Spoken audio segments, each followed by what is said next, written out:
Ominous unknown killer still at large. After weeks of killings, the ominous unknown killer is still on the rise. After little evidence has been found, a young boy states that he survived one of the killer's attacks and bravely tells his story. "I had a bad dream and woke up in the middle of the night," says the boy. "I saw that for some reason, the window was open, even though I remember it being closed before I went to bed. I got up and shut it once more. Afterwards, I simply crawled under my covers and tried to go back to sleep. That's when I had a strange feeling, like someone was watching me. I looked up and nearly jumped out of my bed. There, in the little ray of light illuminating from my curtains,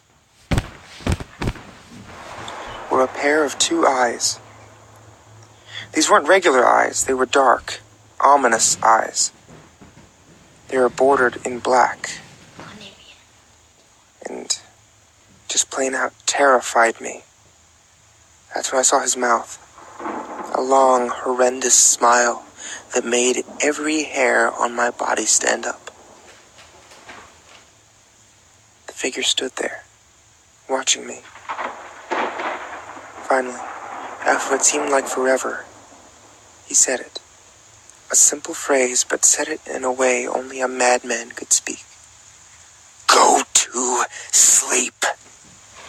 I let out a scream. That's what sent him at me. He pulled out a knife, aimed at my heart, jumped on my bed. I fought him back. I kicked, I punched, I rolled around, trying to knock him off me.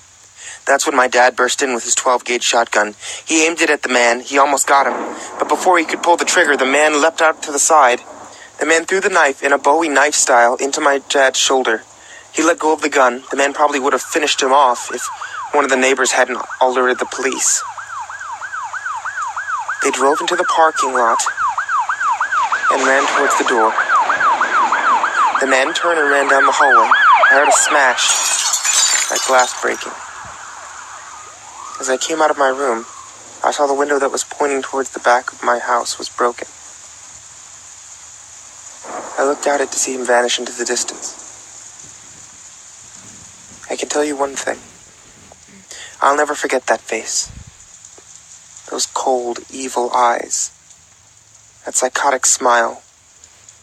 They'll never leave my head. Police still are on the lookout for this man. If you see anyone that fits the description in the story, please contact your local police department.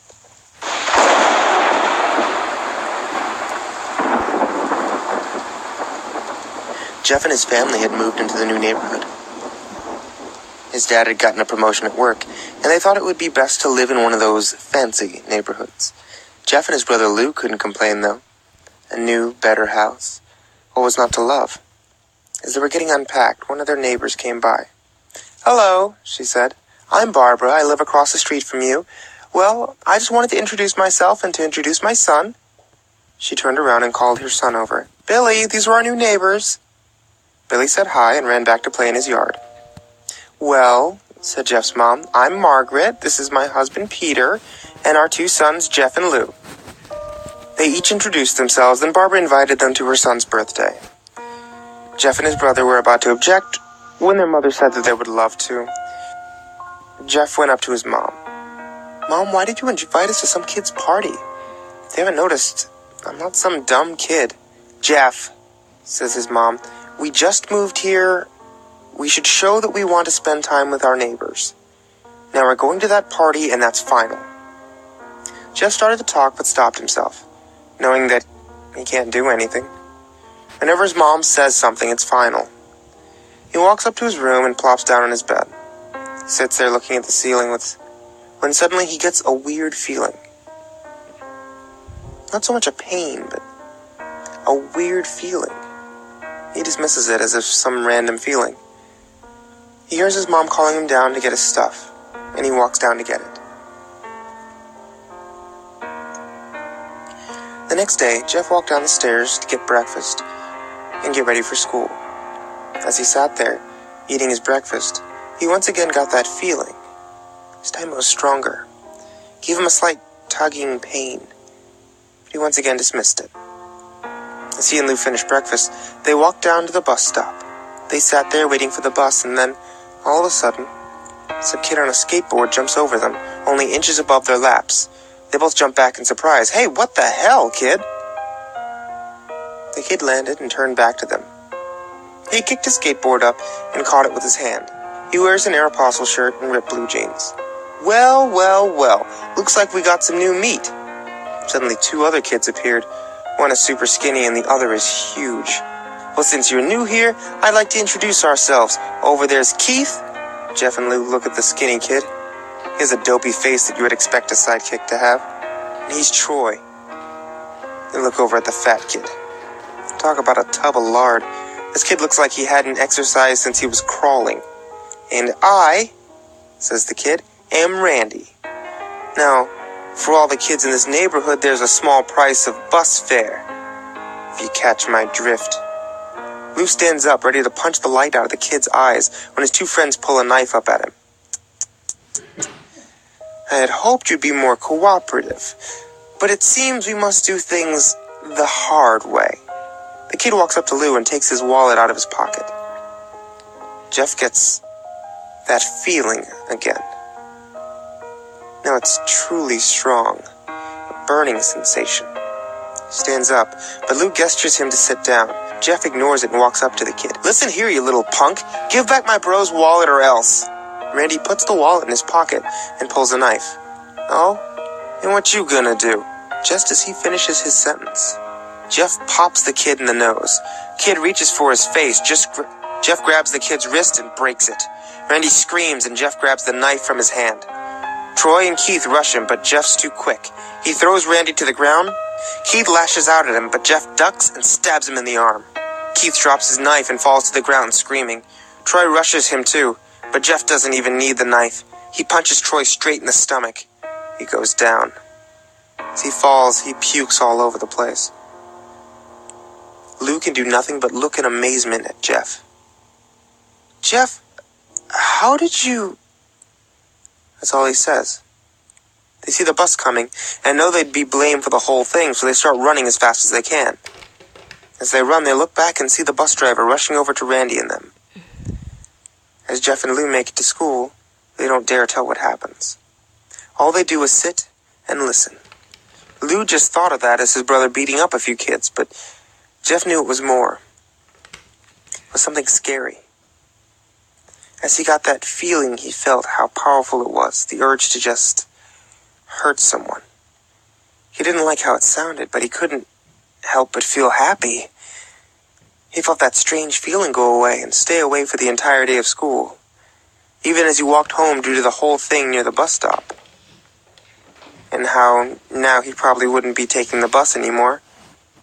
He felt happy. When he got home, his parents asked him how his day was. He says, in a somewhat ominous voice, "It was a wonderful day." Next morning, he heard a knock at the front door. He walks down to find 2 police officers at the door, his mother looking back at him with an angry look. "Jeff, these officers tell me that you attacked 3 kids, that it wasn't a regular fight, and that they were stabbed? Stabbed, son." Jeff's gaze fell to the floor, showing his mother that it was true. "Mom, they were the ones who pulled the knives on me and Lou." "Son," says one of the cops, "we found 3 kids, 2 stabbed, 1 having a bruise on his stomach, and we have witnesses proving that you fled the scene. Now what does that tell us?" Jeff knew it was no use.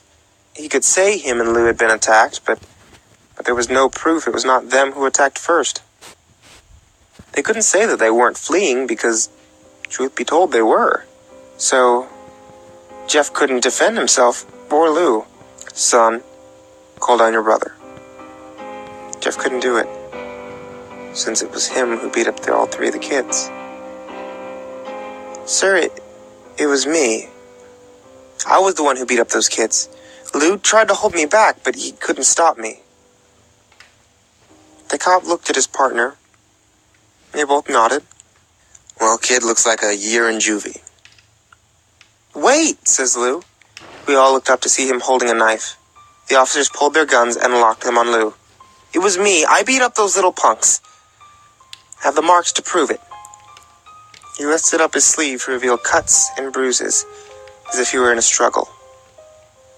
"Son, just put down the knife," said the officer. Lou held up the knife and dropped it on the ground, put his hands up and walked over to the cops. "No, Lou, it was me. I did it." Jeff had tears running down his face. Poor bro, trying to take the blame for what I did. "Well, take me away." The police led Lou out to the patrol car. "Lou, tell them it was me. Tell them I was the one who beat up those kids." Lou's mother put her hand on Jeff's shoulder. "Jeff, please, you don't have to lie. We know it's Lou. You can stop." Jeff watched helplessly as the cop's car sped off with Lou inside. A few minutes later, Jeff's dad pulls into the driveway, seeing Jeff's face and knowing something's wrong. "Son, what is it?" Jeff can't answer. His vocal cords are strained from crying. Instead, Jeff's mother walks his father inside to break the bad news to him. As Jeff weeps in the driveway, after an hour or so, Jeff walks back into the house, seeing his parents were both shocked, sad, and disappointed. He can't look at them. He can't see how they think of Lou when it was his fault. He just goes to sleep, trying to get the whole thing off his mind. 2 days go by, with no word from Lou at JDC. No friends to hang out with. Nothing but sadness and guilt. That is until Saturday, when Jeff is woke up by his mother with a happy, sunny face. "Jeff, it's the day," she says as she opens the curtains and lets light flood into Jeff's room. What's today?" says Jeff as he stirs awake. "Why, it's Billy's party." Jeff is not fully awake. "Mom, you're joking, right? You don't expect me to go to some kid's party after..." There was a long pause. "Jeff, we both know what happened. I think this party could be the thing that brightens up the past few days. Now, get dressed." Jeff's mother walks out of the room and down to get herself ready. Jeff fights himself to get up. He picks up a random shirt, pair of jeans, walks down the stairs. He sees his mother and father all dressed up. His mother in a dress, his father in a suit. He thinks why they would ever wear such fancy clothes to go to a kid's party. "Son, is that all you're gonna wear?" says Jeff's mother. "Better than wearing too much."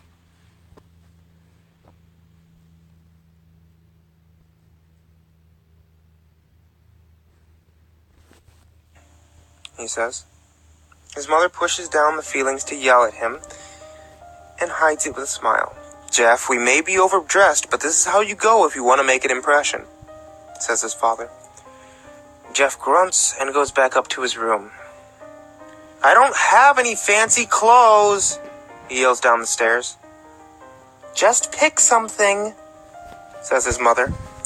He looks around his closet for what he would call fancy, and he finds a pair of black dress pants he had for special occasions and an undershirt. He can't find a shirt to go with it, though. He looks around and finds only striped and patterned shirts, none of which go with dress pants. Finally, he finds a white hoodie. It's lying on a chair and puts it on. He walks downstairs to find his parents are all ready. "You're wearing that?" they both say. His mother looks at her watch. "Oh, no time to change. Let's just go," she says as she herds Jeff and his father out the door. They cross the street over to Barbara and Billy's house. They knock on the door, and it appears Barbara, just like my parents, way overdressed. As they walk inside, all we see is adults. No kids. "The kids are out in the yard. Jeff, how about you go out and meet some of the kids?" says Barbara. Jeff walks outside to the yard full of kids, and they're running around in weird cowboy costumes and shooting each other with plastic guns. He might as well be standing in a Toys R Us. Suddenly, a kid comes up to him and hands him a toy gun and a hat. "Hey, mister, you want to play?" he says. No, kid. I'm way too old for this stuff." The kid looks at him with that weird puppy dog face. "Please?" says the kid. "Fine," says Jeff. He puts on the hat